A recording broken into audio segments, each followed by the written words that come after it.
નમસ્કાર સાથીઓ, હું રત્નાબેન વોરા, પ્રવક્તા ગુજરાત પ્રદેશ કોંગ્રેસ સમિતિ. આવતીકાલે એટલે કે 22 જુલાઈ 2025 ના રોજ શ્રી અમિત ચાવડાજી બપોરે 3 કલાકે ગુજરાત પ્રદેશ કોંગ્રેસ સમિતિના અધ્યક્ષ તરીકે પદ ગ્રહણ કરવાના છે. તે સમારોહમાં ગુજરાતના ખૂણે ખૂણેથી કોંગ્રેસના હજારો લાખો કાર્યકર્તાઓ ગુજરાત પ્રદેશ કોંગ્રેસ સમિતિએ ઉમટી પડવાના છે. બપોરે 3 કલાકે આપ સૌ પણ કોંગ્રેસના ભવિષ્ય માટે અને સામાજિક ન્યાયની લડાઈ લડવા તેમજ સંવિધાનને બચાવવા અને દેશને બચાવવા અને રાહુલ ગાંધીજીના હાથ મજબૂત કરવા અને રાહુલ ગાંધીજીએ પાર્લામેન્ટમાં ચેલેન્જ ફેંકી છે નરેન્દ્ર મોદીની આંખમાં આંખ નાખીને કે તમારા ગુજરાતમાંથી જીતીને બતાવીશું. એ ચેલેન્જને ઝીલી લેવા માટે મોટી સંખ્યામાં આવતીકાલે ગુજરાત પ્રદેશ કોંગ્રેસ સમિતિ પધારજો.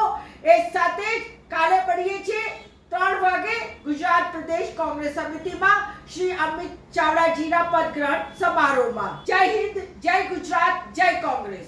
નમસ્કાર.